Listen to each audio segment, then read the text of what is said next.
Hi everyone, what's up? Chelsea fans, I hope you're all feeling good.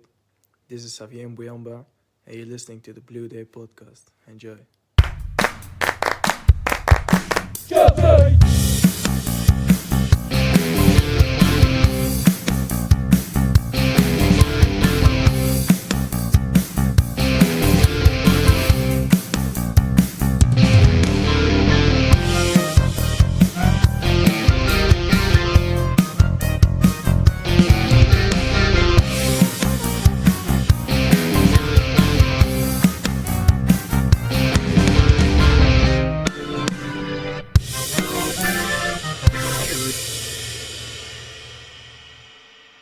Welcome back, my friends, to the podcast that never ends. Yes, this is the Blue Day podcast, and for Chelsea fans everywhere, every day is a Blue Day. I am your host, the creator, the man with a face for podcasting, Keith Lawrence, and today, unfortunately, Steve Wicks is unable to be with me today as he is on holiday, but fear not, because we have two fantastic substitutes that have come on, and I'm sure will have more touches than Romelu Lukaku this week, I am sure. We've got a great week to talk about Chelsea after Premier League wins against Crystal Palace and Lille in the Champions League. And we're going to preview the cup final as well. And to do that, I've got two staunch Chelsea supporters that are passionate, and we're going to talk all things Chelsea. They are Dylan, and we have Ben from the Carefree Louisiana group. Gentlemen, welcome back onto the show, especially Dylan. How are we both? Doing fantastic. Thank you for the opportunity to come on to the podcast again. We're super enthusiastic to talk about our event and how we're going to batter Liverpool. Hell yeah, man. Doing great. We got a little cold snap here, but definitely excited to talk about what's going on with Chelsea. A lot of exciting stuff, a lot of, upsetting stuff. So let's get into it. Well, yeah, I mean, we'll talk about the cup final beforehand, but we want to sort of start on a positive note and talk about the two wins against Crystal Palace and against Lille in the Champions League. The title championship seems a little bit out of reach, although City do seem to be losing to Tottenham. Who else loses to Tottenham? I don't know. No one else loses to Tottenham apart from City. Knows. How that happened, I do not know. But we beat Palace 1-0 at Selhurst Park, which was quite a tough game. And the situation was with certain players coming in back into form a little bit. Kovacic, Ziyech looks like a different player from what he was a few months ago. We're sort of rolling on nicely and to beat Lille as well in the Champions League. But I just want to sort of get your thoughts on how you see Chelsea at the moment and where you think the strengths are in the team, and could there be, if there is any particular weaknesses, what could they be or who they could be? Well, I'll go ahead and start off first by saying the last time that I was on your show, Keith, you asked me my opinion of Christian Pulisic, and I said I thought that he was a sub. So obviously after the last couple of weeks, I've got to recant that a little bit and make my apologies to Christian Pulisic because his form lately has been absolutely incredible, and that guy needs to be in our starting lineup on Sunday. No question in my mind. Yeah, definitely follow that up with a plus on Christian, and also eating my words on Ziyech. Me and Dylan are in a group chat with some local boys here in New Orleans and Baton Rouge, and I'm eating my words big. A lot of the guys held up for Ziyech in an argument about three weeks ago or so, and the day after, in a match, Ziyech appears and he's on the stage again for 3 straight weeks. So exciting stuff, man. I definitely think we know kind of where that weak point is in the front. Everything has to move to Lukaku, which kills that creativity with Kai and that false nine. We even saw it in the Champions League final and the end of last season. Kai and that false nine, Ziyech and Reece James and Christian Pulisic all floating in that wing space. It's just success, man. The fluid movement as well that you guys have spoken about, because I was there against Lille on Tuesday night, and the way Kai Havertz's movement seemed like a guy with intent, knew what he was doing. He weren't a target man. He was more, as you say, false nine, but the movement between all three was quite impressive. I know Lille are not having a great season at the moment, but it was nice to see actually all three playing well, and it's the first time I've actually seen all three play well at the same time. Me personally, I would play all three on Sunday. I would start all three on Sunday. Yeah, that's a bold take, but I'm going to go ahead and agree with you.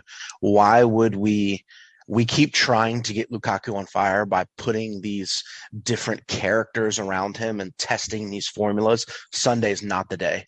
We know what works right now. We know who's on form. Let's get a cup in the bag this year because we are not going to take the league. I think we all know that with the way Liverpool is playing. Even if someone does catch up to City, it seems like it won't be Chelsea. So let's bag another cup on the year. Let's get closer to Tommy's treble because don't forget we're still in the UCL. Let's bag this freaking trophy, man, with Kai in the false nine moving. I mean, he comes for the ball. Yeah, you're right. Start him Sunday. Dylan, what do you think? Well, he's addressed the attacking issues, and I think I completely agree with him. Where I need to see some solidification is on the defensive end. I am curious whether or not Reece James is going to actually get back onto the field this week. Tommy mentioned in an interview that that Reece has been doing fantastic in training this week, and that he's giving him no reasons to not start him. But also, we all know that a lot of times when we rush players back from fitness, we're actually hindering what they can do for us in the long term. And so, me personally, if Reece James is ready, I want to see him on the field. I think he's the strongest defender in the league when it comes to his positional play, his awareness, and how he manages his time on the ball.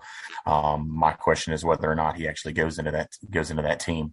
I constantly talk about how Alonso is not able to match up defensively, but then when you watch that ball that he sent into Kai Havertz this week, you're just like, how do you not get him on the field? So my questions, while everybody's thinking about our attack, we also need to be thinking about the fact that Chelsea currently right now has the second best defensive record in the league, only letting up one less goal than Manchester City. So if we can solidify how we are organized on our defensive front, I think we're going to be giving our midfield and attack a better platform to put in goals. Because what I hate seeing more than anything is us let up a goal, and then that's what becomes the fire that's lit. Because there's been multiple times where we've let up a goal, then all of a sudden we've been complaining about how's the team looking, and then we let up that goal, and then a fire is lit, and then we just go on a rampage. Let's have that fire lit before. let's make our advances before then. So, in my opinion, I'd like to see Reece on the field, and my question is whether or not Malang Sarr is going to get that role on the left, or is it going to be Alonso?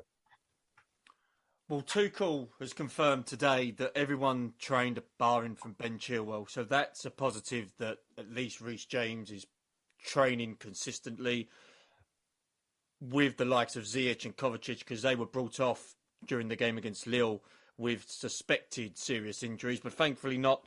They are hopefully in contention for Sunday, and I think how we play, Dylan and Ben, as you say, we play with a lot more fluidity with those front three, and even the connection between midfield and defence is key. And you look at who can play in those positions. Me personally, I don't like seeing wingers as fullbacks. I know obviously they have been in the past, and you've seen other teams do it. I personally think Pulisic is not for that role. I personally don't think people like Callum Hudson-Odoi is fit for that role. Malang Sarr's a little bit different because you can also have him as a rather than a wing back, but as a fullback. But for me, Sunday's not for that. You go with your strongest team. You go with your strongest strengths. And Alonso, he might not be great defensively, and he showed that on Tuesday.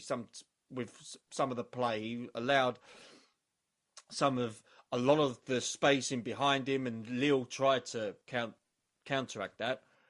However, I think he has to start Sunday along with I would go with Azpilicueta. If James is fit, 100% fit, go with him, because he will need to be 100% fit against that front three of the Scousers on Sunday. If he's not, I wouldn't risk him, because I'd say we've got not bigger games coming up, just as big games. And I want to fitter Reece James going into the end of the season than 50% now, and then all of a sudden it's 30 afterwards.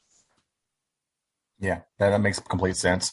And the question that we need to address is where are we going to go with our midfield? Because if we have an inform N'Golo Kante, we're going to run riot on them. Now, whether or not he starts Jorginho or Kovacic in the midfield with him is going to it's going to change the shift of the dynamic of the game. Are we going for a counterattacking play, or are we going to try to shove it down their throat? It just my worry is that we go out to attacking and we're going to be left for the counterattack from Liverpool, because we all know that Liverpool has the highest scoring attack in the game right now, and they are running riot on everybody they play against. So I think our midfield battle is going to be absolutely crucial, and I hope that we have the real N'Golo Kante show up on Sunday. Yeah, and I think too, just to add, by the way, I'm having camera problems. I don't know why my camera turned off, but I'm going to add something in here that I think is really going to throw this squad Sunday for a loop, is that Mason Mount is healthy. We just got that news yesterday. So where does he fit back into this offense? Does he come back in for Sunday? Maybe he's been on like a very slight form dip, which is crazy because very slight still is great for him. But does he fit back into this squad on Sunday is a big question for me personally. I mean, absolutely. He's still our number one goal scorer at the end of the day. And like his impact on the game is no one can deny it. Right. And it'll be key when he does, if and when he does come back, where does he play? Do you play him perhaps slightly deeper? Maybe get him to be the midfielder that comes in from deep with Ziyech and Pulisic perhaps trying to cut balls back into the 6-yard box or on the edge of the area? Or do you have him further forward to replace the likes of Ziyech and Pulisic and maybe lose a little bit of fluidity because Mount's not a winger? I think it'll be interesting come Sunday because Mount in the Club World Championships was not fit. Everyone could see he wasn't fit. He was trying too hard. And you can see when he was going up to pick up his medal, he was limping quite badly and he needed Hudson-Odoi to help him out. So if he's fit, great, go with him because he can score goals. I personally feel he should score more. And I think he should start creating more goals. He needs to be more of a goal threat and help out going forward because he can do that. He has got that in his arsenal. So it's an interesting one for Sunday. And one option that I sort of want to get your guys' thoughts on in relations to Sunday is Jorginho. Would you start him or would you start Kovacic with Kante? Because for me, there's no way Kante will be dropped. I can't see it. No way. Dan, you want to take this first? Yeah, definitely. I think the answer is very, very clear here. Kovacic for Jorginho, without a doubt. Kovacic is one of the biggest forward-moving players that we put onto the pitch. And if you remember against Crystal Palace, as soon as Kovacic comes on, ball moves forward, darts the ball forward. So, yeah, I mean, I just think against Liverpool, breaking down, especially if they do get a goal early and they have the ability, Matip, Van Dijk, to just get in tight on defense and make it really difficult for us to break down, Kovacic 100%. Yeah, I'm right there with you. I think a lot of the times, and I stick up for Jorginho a lot. He offers a control in the midfield and a way to maintain possession that not many players do, and he doesn't get enough credit for it. But at the same time, a lot of the work that we get from Jorginho is lateral balls instead of progression up the field. When Kovacic comes on, not only are you not taking the ball off of him, but just like Ben said, he's pushing the ball forward and getting into spaces that we weren't already at.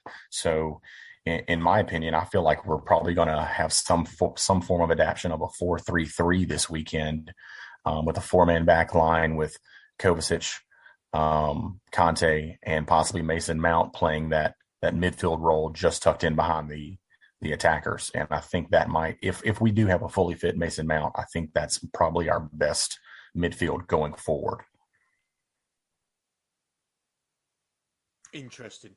In regards to sort of talking about Sunday now, and then we'll sort of go back to it later.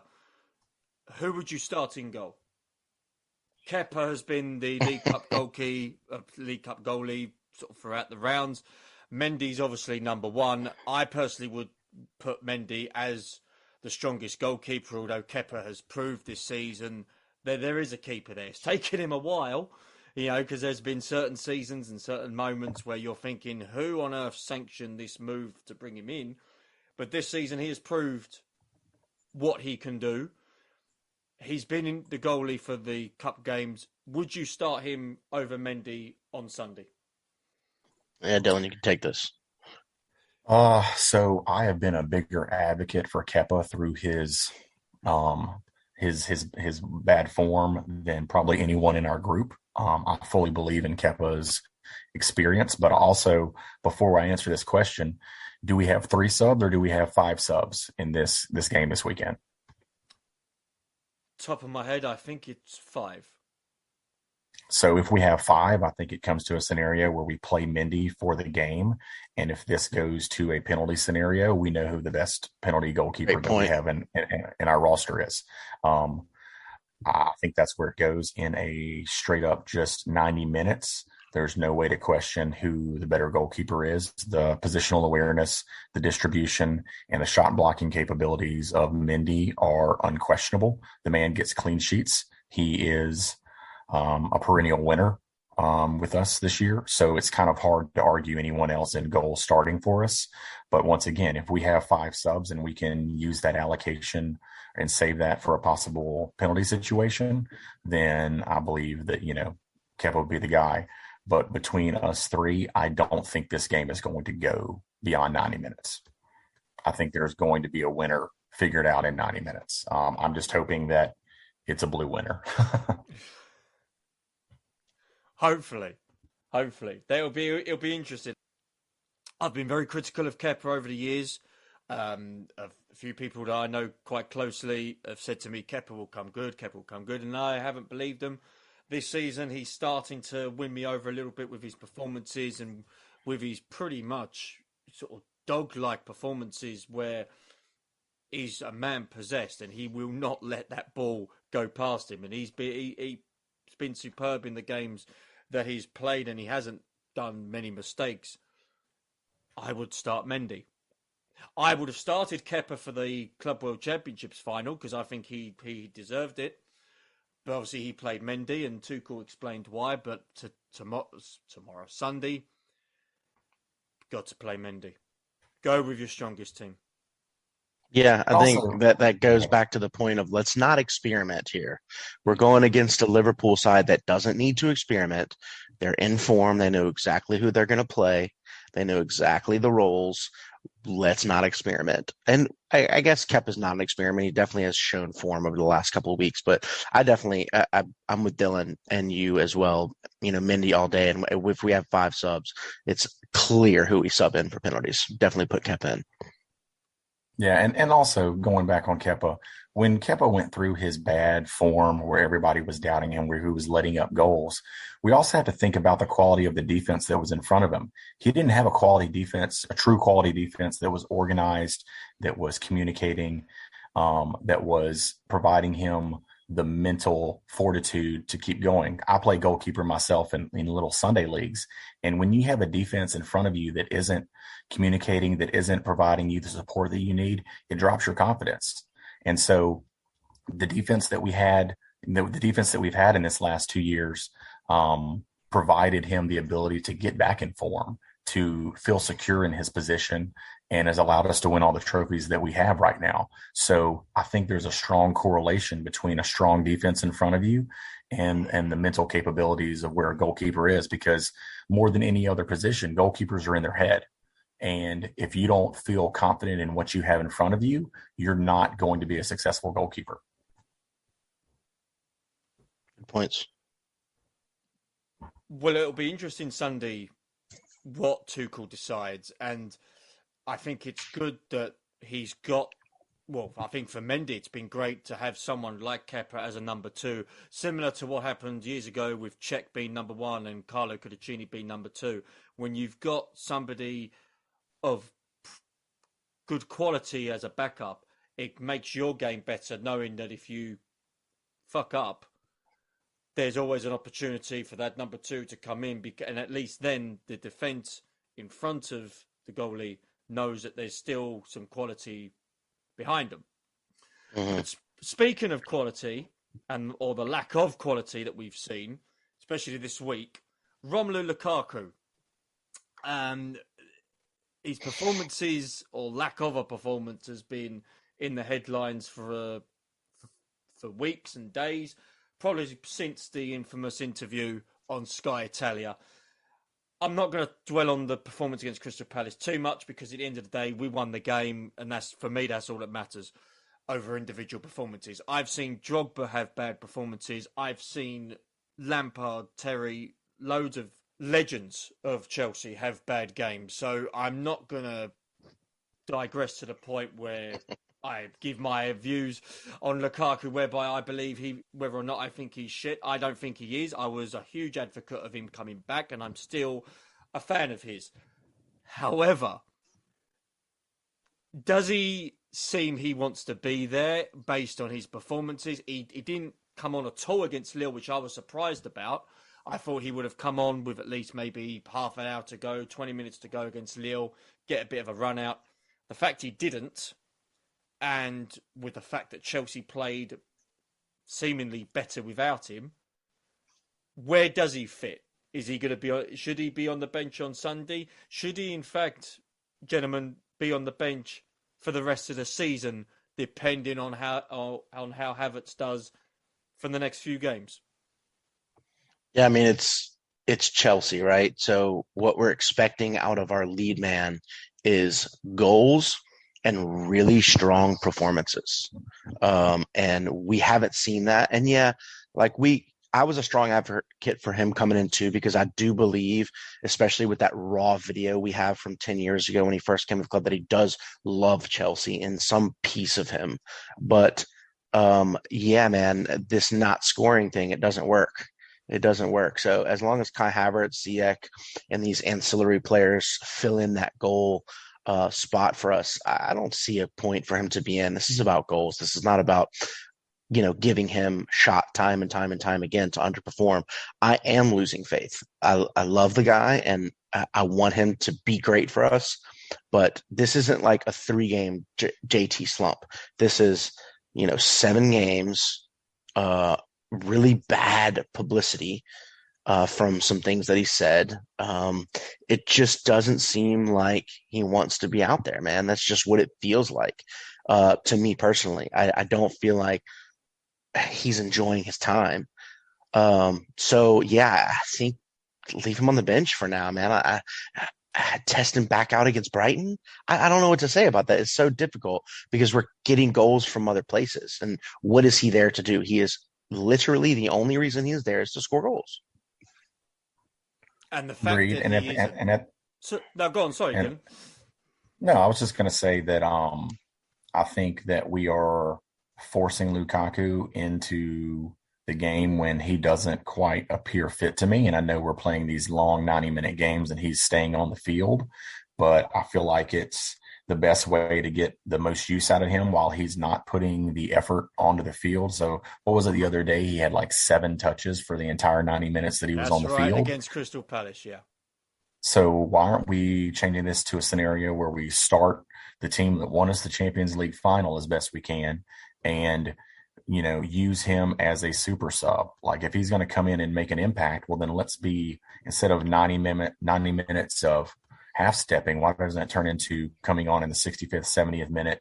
And, when we have to start swinging in those balls and going for those headers instead of working the play around the field, well, then let's use him that way. Let's use him as, a headstone, to bury Liverpool from the crosses in the latter part of the game. If he's not going to give us a full effort for 90, well, then let's don't give him 90. Let's give him those 20 minutes and to see if he really wants to make an impact, because a lot of players break through on the Chelsea team by giving that intense 20 to 30 minutes. I mean, no one would have ever thought Callum Hudson-Odoi would have been, someone to be in the conversation years and years ago. But then he comes on as a super sub and became an instant impact player. So let's turn Lukaku into an impact player. And if he wants to make good with the Chelsea fan base, then come on the field. And if you're not, and come on the field and don't stop working for 20 minutes. And if you bag a goal, then fantastic. But we all know the only way that Lukaku is going to get the fans back behind him is to score goals. There's no message that's going to come across. There's no apology letter. There's no anything like that that's going to fully get the trust back of the fans. But if you're banging in goals and you're touching the badge and you're showing that you want to be a part of the team in whatever form that the coach wants to give you, whether it be the 90 minutes or the 20 minutes, you accept it, you thank for that, and you make the most out of your time. And that's what he's going to have to do.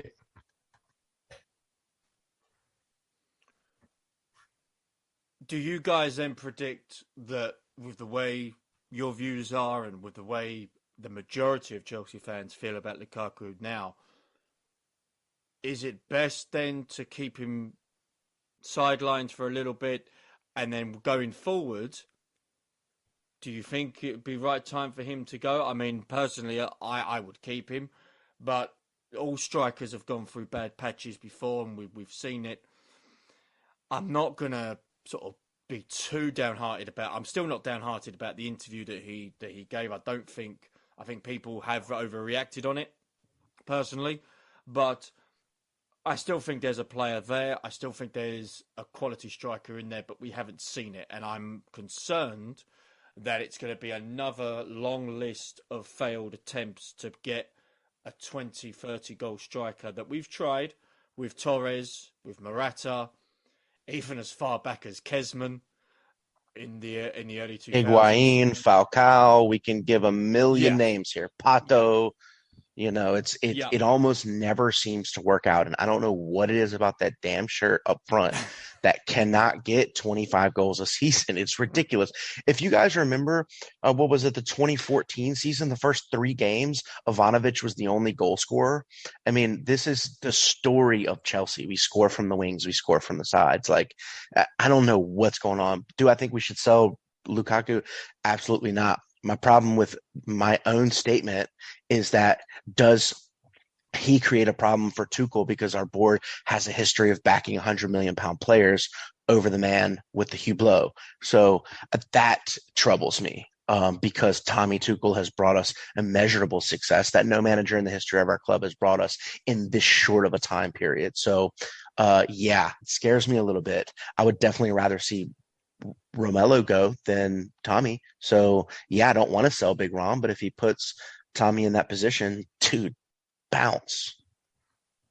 Well, also at the same time, like we're saying that we haven't seen the form from Lukaku. We did see the form. When he first came on the field for us, he looked like a monster at the beginning of the season, an absolute monster. And all of us were like, okay, this money was worth it.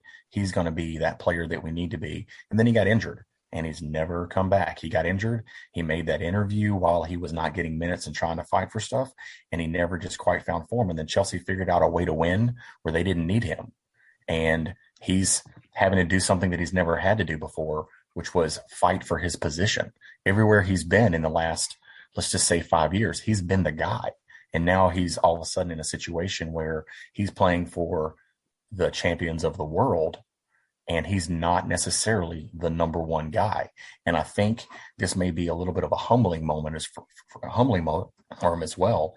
And we have to see how his true professionalism shines. Can he come in and be a fringe player for a little bit until he finds form? Or is he just gonna, take his ball and go home and ruin the game because he's not getting the minutes that he needs? This is that moment where we see if that $100 million not only bought a player, but a grown man. Good point. Very good point. I think that with the situation with Lukaku, I'm glad that on the pitch, it doesn't seem to have affected too much. Certain players have just gone on with it. You look at Thiago Silva's performances. Jesus Christ, the boy's like a fine wine. He's nearly 38 years old, and he's putting a lot of young guys to shame with his performances at centre-back. He seems probably the top 5 centre-backs in the world right now, how he's playing, and he's certainly made Rudiger a lot better, having him alongside each other. And it'll be interesting come Sunday what he will. Well, you talked about it, whether he was going to play with a flat back four, if he's going to play with three in defence. But gentlemen, just sort of quickly on the sort of the Chelsea situation for this season, and we've discussed at length with certain players. Where do you think Chelsea will finish this season in terms of where they finish in the league or how they do in cup competitions? Do you think this will end well for Chelsea, or do you think this could be sliding down a bumpy road whereby Tuchel in 6 months' time is out the door? Do you how do you sort of see the landscape for Chelsea at this moment in time? And you want to go first? Dylan, take that down first. Okay. So as far as the league, I think that with everything that's going on, I think we can pretty much just go ahead and say the league is beyond what we're going to be able to do. There's a small possibility that we could catch Liverpool, but the realist is they are the most informed team in the league right now. And if anyone has a chance to catch City, it's going to be them. So I'm going to go ahead and chalk off the league and say I think that we're going to be able to manage a top four finish, but we have to be very careful of our North London rivals, Arsenal, because they are slowly creeping and finding form and managing to bang out results when it seems unlikely. Their game yesterday didn't seem like a chance that they were going to finish. Wolves came out aggressive, got the first goal, and then they somehow managed to force something into the 95th minute and get those extra 3 points. I was worried about Tottenham behind us for the longest time, and they had a chance to pass us up in the table. And then all of a sudden, Spurs become Spursy, and they get battered everywhere they go. And how they managed to get a win against City and then don't to Burnley blows my mind. I don't understand it. So as far as the league situation, I think that we are going to finish top four and continue our progression that way. But as far as Champions League, we're looking good. I don't necessarily see us as that standout team in the Champions League. But at the end of the day, the only thing that matters is the game in front of you, and we keep winning and winning successfully. I'm pretty sure that we now hold a record for the most amount of clean sheets for home games by any English club in the history of the Champions League. So I'm feeling good about Champions League. The tournaments that concern me the most are the ones that we haven't won in a while, and those are the FA Cup and the League Cup. And I'm just hoping that because we're playing in so much, we're not exhausted. Our boys look knackered the entire season. And I don't know whether this is we're just exhausted, whether we're not getting proper rotation by the manager. I know he has his lineup that he likes to stick with, but we've got to find a way to rotate our players and where we have full fitness for a round. If we don't have fit players, then we're not going to win. We're not going to win tournaments. So as far as this weekend, I think this weekend is going to be against Liverpool. It's going to be a very strong barometer as to how far our season is going to progress. If we beat Liverpool, there's no doubt in my mind that we're going to finish top three, that we are going to make it to at least the semifinal round in the Champions League.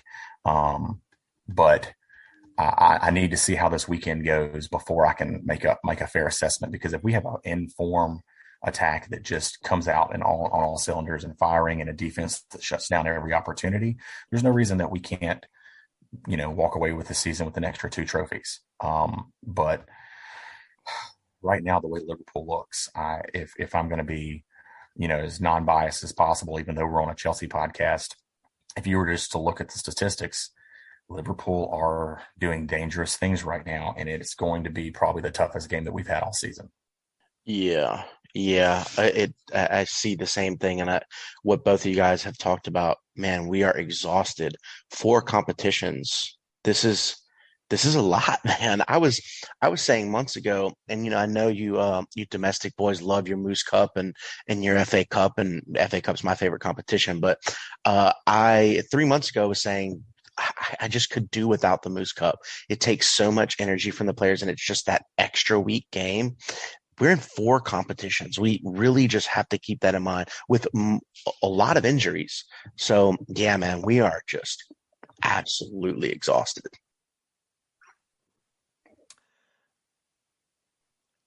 I will tend to actually agree with you guys. I think there's been a lot of times this season where some players do look shattered. I think that obviously the travelling to and from Timbuktu and back for cup competitions hasn't helped.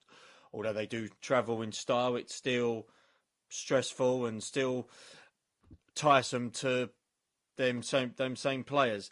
When you do play 90 minutes in intense games like Champions League, like league games as well, because again, it's all very well saying, oh, it's only Chelsea versus Brighton. Well, we haven't beaten Brighton this season at all. We've played them twice and we haven't beaten them. So I think tiredness will play a key. But then, as you say, after this game on Sunday, when that's one competition down, Champions League, there's going to be some very interesting results come through, I think, in the next few rounds. And it will be interesting, actually, who we get. Well, if we're obviously beating Lille in the next round, who we get in the quarterfinals. Would be nice if it was actually Tottenham, but never mind. Obviously, Tottenham, they don't do Europe well. But what we want Give to me United. I want United next round. You want Man United next round? That'll be interesting. I want them. I'm still pissed off from Champions League from 2010. My mind on dates going crazy right now. The less said about that game, the better. Fair enough, but I still want my redemption. I still want to beat them so badly. So let's handle Lille and give me United. Let's have that English game. Ben, do you concur? Absolutely, man. Absolutely. I would absolutely adore to see United in the final. Yeah, of course, next round. Yeah. Well, I know we don't like to talk about that game. That was my first match as a supporter. So I come from the depths of hell with Chelsea and Manchester United, and I want to smash them so fucking bad in Europe. It's not even funny. Well, you never know. You never know what UEFA might come up with a few days before the draw, because that's how the draws are normally done before the actual live event. Speaking of events, this goes on nicely to talk about Bluesday, which was a huge event for you guys that you pulled off in February, earlier this month. Obviously, we had Dylan on the show to promote it, and a lot of feedback was given to us on the show subsequently afterwards about how some guys were looking to come down. And we saw the pictures on Instagram. If you guys want to sort of have a look at the Instagram account, have a look at Carefree, Louisiana. It was a great event from the pictures that I saw. But boys, just sort of what's the feedback that you received? Because it was obviously a very big event that you guys planned. It spent a lot of time and effort in getting the event sorted and getting everything planned to perfection. So how did it go, and sort of what sort of memories have you got from it, bearing in mind it was the same weekend that Chelsea did win the Club World Championships? Well, Dylan, the man that birthed the idea, take this down, sir. I'll take this second. I will yield to you, my friend. So for anybody who does not know what exactly Bluesday was or what was going on, we had the idea to have a multi-chapter event here in New Orleans for the Club World Cup, because New Orleans is one of those destination spots in America. And there's always the joke, there's only 3 towns in America: New York, San Francisco, and New Orleans. Everywhere else is Cleveland. So we knew that we would have some pull to be able to get people down here, and sure enough, we did. So after 2.5 months of planning, between Ben and I and our other leg of the tripod, Roy Welsh, we were able to not only get Chelsea's involvement, their help with marketing, some resources from them as well, but we were able to market and be able to have 125 people from 16 different states and 17 different chapters come down to Louisiana and have the largest Chelsea-sponsored multi-chapter event in American history. And when I say that it was a success, that is an understatement. I've heard nothing but fantastic feedback from everyone who's come everybody wanting, there to be merch next year to get as many chapters as possible. I mean, all sorts of things that, possibly could happen. But at the end of the day, we had the rowdiest party in New Orleans while Mardi Gras was going on. Yeah, absolutely. This was one for the books, man. This was one for the books. Keith, you're definitely going to have to get down next year. So basically how it went down is, some of the rowdiest people in Chelsea groups from around the nation showed up to really show everyone else that their chapter puts on a show. And it was very cool to see how we all sang together. We all had our supporter specific songs about our cities, and everyone played very well into each other. And it was just, what I said before in promoting the event was this was a time for us to just all come together and love each other. I mean, Chelsea played for 90 minutes. We were together for 3 days. It was just a great time, man. That's when I go to London, that's what I go for. I go for the people. I go for Chelsea for 90 minutes, but I go to see everyone that I love and that I go to matches with. And that's what we had here. We just had the supporters from all over the nation. We've all been talking. We've all had arguments online. We've all, said we hated each other, had differences in opinion. You get into the pub and it's all about singing and having a beer. And that's what happened in New Orleans 2 weekends ago. Well, I was just going to expound and say, just to give everybody kind of a heads up of what everything that went down on Friday. We met up at a local brewery that made a specific can for Bluesday that Ben was completely influential and made happen. Nothing better than having a local brewery support your event and put your event on a can for people to take home back.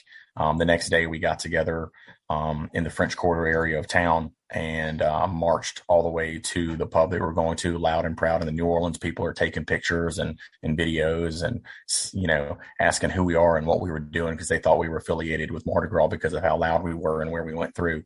We got together at American Sports Saloon, and we have to thank those guys over there. Jim, the manager, pretty much rolled out the red carpet and made everything available as possible.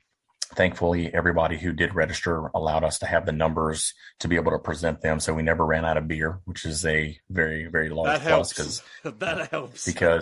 Because last year for the Champions League final, the bar did run out of certain beers because we were so overwhelmed them and they weren't prepared for us. So we had a fantastic day, obviously won the match. And then we went to a Mardi Gras parade that evening. And we have to give a big shout out to the two largest supporters groups that did come to our event. The group that brought the most people was Music City Blues out of Nashville, Tennessee. And then also the second largest group that brought supporters was the Bayou City Blues out of Houston. So thank them for their participation, and hopefully we get even larger crews next year. Both of those groups have reached out to us and want us to do events with them and travel and support and go to, visit with their chapters. So those are things that, we'll eventually plan down the road because we, through this, if nothing else happened through this event, we created relationships that we didn't already have, and to start building a name for not only our chapters, but other chapters that are out there in the country. So if nothing else happened from this, we made a lot of good friends, and we have relationships that will continue in the years to come to expound the Chelsea supporters in America. And it must have gone quite nicely with Havertz scoring that penalty in extra time. Celebrations probably went wild. A few beers drunk when Azpilicueta lifted up the trophy. Huge, massive memories. I'm assuming, probably a bit of a naive question, I'm assuming you guys are already making plans for next year?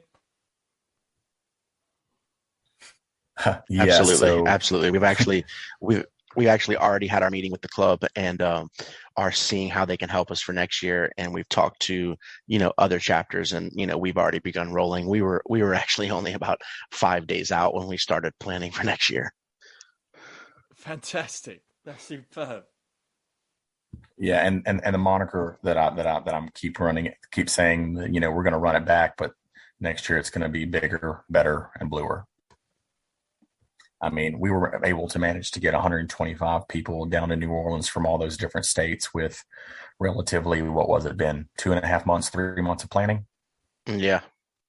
So just give Ben and I a year to actually plan. Watch what we did. I'm looking forward to watching it. I'll be looking forward to viewing it on Instagram and other social media channels. It'll be good. Finally, sort of talking about obviously what you guys do compared to what sort of people in England and travelling to games and whatnot. What's the plan for Sunday? What's sort of going to be sort of the schedule for you guys on Sunday? Obviously, a lot of people are going to be going to the games. You guys obviously going to be with the time difference as well, with it being a 4:30 kickoff UK time. What's the plan for you guys for Sunday? So down here in New Orleans, so just so the listeners understand, Carefree Louisiana is a coalition of 3 different chapters: Crescent City Blues in New Orleans, Zydeco Blues in Baton Rouge, which Ben is a member of, and Port City Blues in Shreveport. So as far as the New Orleans scene goes, we're going to be going to our normal pub, Finn McCool's, where there will be a very large Liverpool contingent as well. And we will out-sing them. There's no question in my mind. Wings of a Sparrow is definitely going to come out. The difference is right now we're still in the Mardi Gras season here in New Orleans, and there's parades and partying that's going on all day. So I imagine we're not going to have as big of a crew as we usually do, because it's impossible to drive through the city and get to where you need to be. But I still expect to have, at least 30 boys representing and out singing the Liverpool fans. Because everybody knows it's another piece of trophy that we're ready to get going. Ben? Yeah. So we are actually we've been in between pubs for a while in Baton Rouge. We actually got kicked out of our previous pub for some intermanagement issues with them. They don't really understand football very much over here. It's difficult to get people to grasp it a little bit, especially in your southern states. So I actually built a big shop at my house. And I got about 6 guys coming over Sunday, and turn on the 80-inch TV and we'll sing all by our damn selves. I'm fine with it.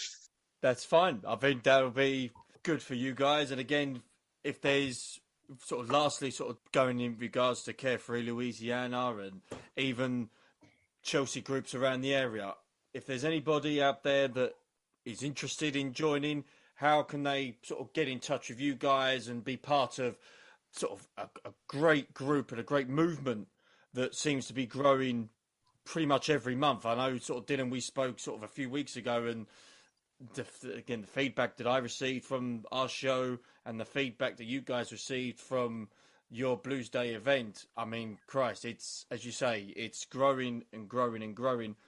Anybody out there that is listening to this that wants to be part of that movement, how can they, guys? Easiest situation is go on Instagram to Carefree Louisiana. From that page, you can have access to links that will take you to our New Orleans chapter as well as our Baton Rouge chapter. We're slowly getting Shreveport more involved, but everybody knows that building a chapter takes time, and you have to have the manpower and people to get it going. So reach out on Instagram. You can go straight to Ben on Zydeco Blues or myself at Crescent City Blues, and we will direct you to where a bar is, where you've got 20 friends waiting on you with that first pint on us. So if you are a Chelsea fan in Louisiana and you need a home and a place to watch the Chelsea, please reach out. We're ready for you. Ben? Oh, okay. This was coming to me. All right. Yeah, same thing, man. Same thing. You can also go to carefreelouisiana.com. Currently, it's a Bluesday parking spot, but we're soon to change that to give you all the information on all of our chapters. Crescent City Blues, Zydeco Blues, and Port City.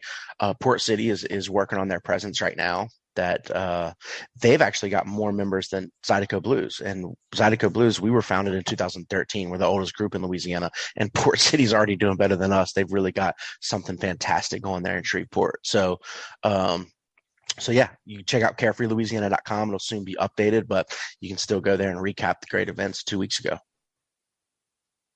Well, Ben, Dylan, it's been a pleasure to have you guys on the show again. I appreciate your time, obviously with the time difference and everything. And yeah, it's going to be great to see the boys play at Wembley again on Sunday. And hopefully next time we obviously speak, we'll be talking about Chelsea League Cup winners of 2022. Absolutely. That's it, man. Prayers for Ukraine. Absolutely. Gentlemen, thank you very much for your time. Enjoyed your company, and hopefully see you down the road very, very soon. Keith, we appreciate Thanks it. so much, Keith.